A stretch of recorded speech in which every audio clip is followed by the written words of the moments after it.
بسم الله الرحمن الرحیم. سبق نمبر 4 تعلیم النساء.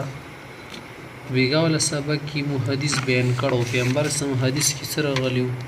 سدی خزی ولا منس کول کور کوټی کی افضل ده د عام دالان نه، به دالان کی بهتر ده د صحن نه، او صحن نه زیات بهتر شده او کور کی کول دی صحیح ده، او مسجد کی کول نه به کور کی خدا عام زوی کی. کہہ رہے کہ اس حدیث سے وہ عورت سبق حاصل کرے جو جلوسوں کی قیادت اور جلسوں میں بے باکی کے ساتھ تقریری کرتی ملتی ہے. یہ حدیث نہ داغ خز سبق حاصل کی سد جلسوں اور جلوسوں ولکم قیادت سکیگی جلسوں وزی یا جلسوں کی بے باکی سر تقریر نہ کئی کنا آغاد و سبق حاصل کی سدو تدی تقریر ضرورت نشتا. صحابہ کرام کو حضرت عائشہ صدیق رضی اللہ عنہ یا امہات المومنین سے اگر کسی حدیث کے متعلق کچھ دریافت کرنا ہوتا، عائشی بی بینا کدا نورو پیغمبر اسلام بی بیوننا کدا یو حدیث متعلق شب سے تپوس کولو کانا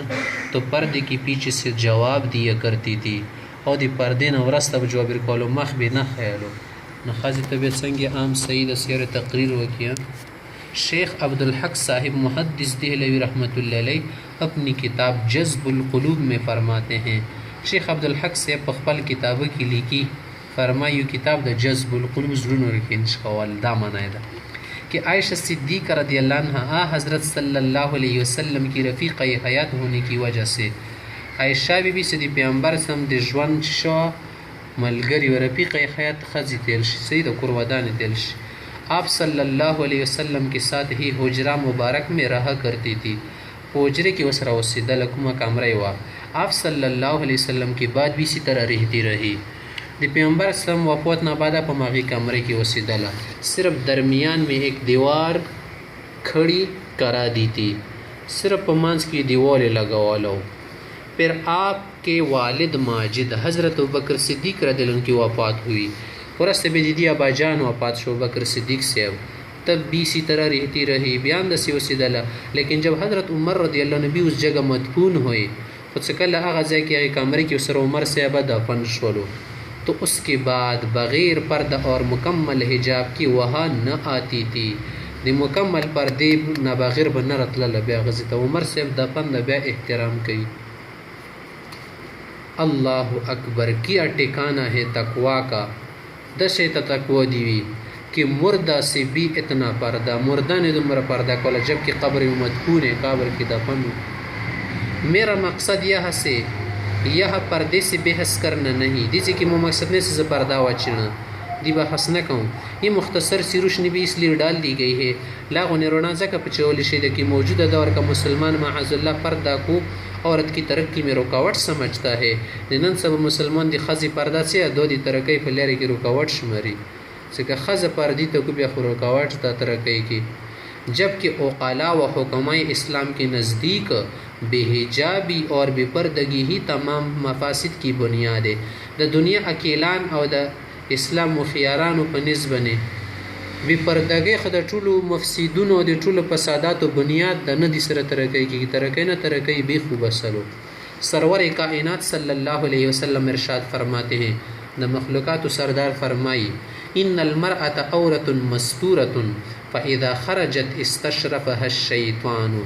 یعنی عورت بلا شبہ ایک چھپی ہوئی چیز ہے. خز پٹ و سدل شاہدہ جب وہ باہر نکلتی ہے اس کا لبار تلیا وزی تو شیطان اسے تاکتا ہے. شیطان دی خلق پر نظر کے انور خوستکی شیطان و تو گری دی خلق نظر ورڑی پتنا ڈی رہی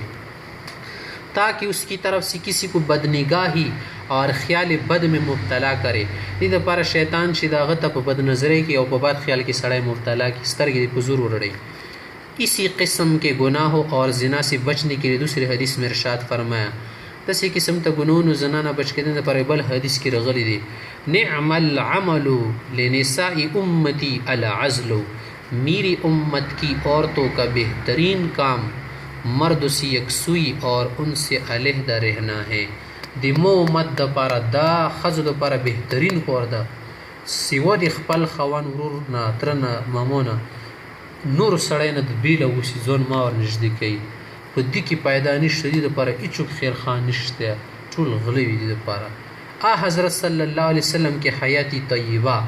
और आप सल्लल्लाहु अलैहि वसल्लम के मुबारक ज़माने में औरतों को हुक्म दिया गया पैगम्बर सम पे खपल ژوند کې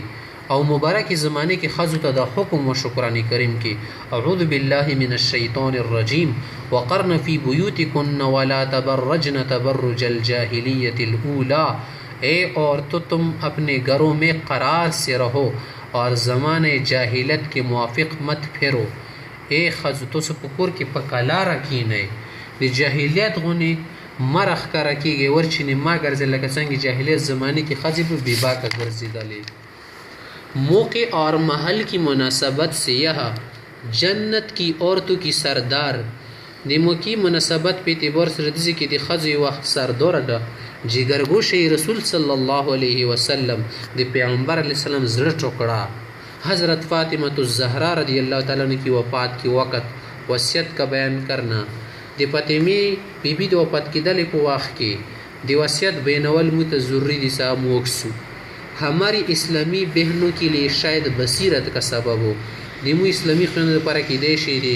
बसीरत सबब हो अगर जो सर पुई बशी लगी बिस्तर गिरो कुलौशी इसलिए हम उसको जज्बुल क़ुलूब में तालीफ शेख अब्दुल हक से मुहद्दिस दहलवी से दर्ज करते हैं।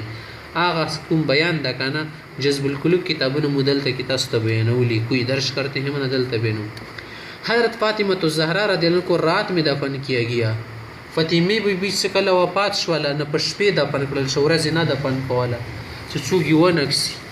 ताकि अक्सर लोगों को उसकी इत्तला न हो चुक खबर नशला नहीं वापस शीदा शपिश भी दफन शी से ज़रूरत नशा खज़ी बन दुरा खाल खबर की। एक रिवायत में है कि हज़रत सय्यदा रदियल्लाहु अन्हा ने वफ़ात की वक़्त फरमाया शिकल दा फ़ातिमा बीबी वफ़ात की दल दी अगना मड़की दो नमख की वीलू कि मैं इस बात से शर्म करती हूँ मुतदी खबर न शर्म रसी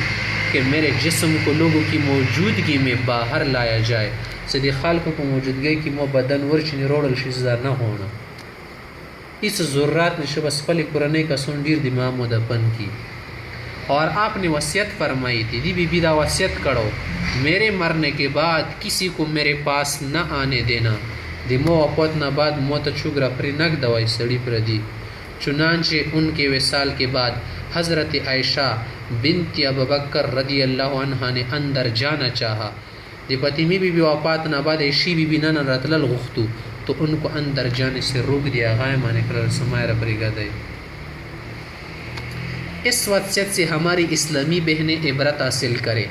दिवसनत दमु इस्लामी ख़ुयान इबरत वाली कि जिगरगोश रसूल सल्लल्लाहु अलैहि वसल्लम की तदबीन को दिन के वक़्त इसलिए मना फरमा दिया पैगम्बर इस्लाम लुर दे खपल दफन और ज़का मना करो कि लोगों को उनके जनाजे पर निगाह पड़ेगी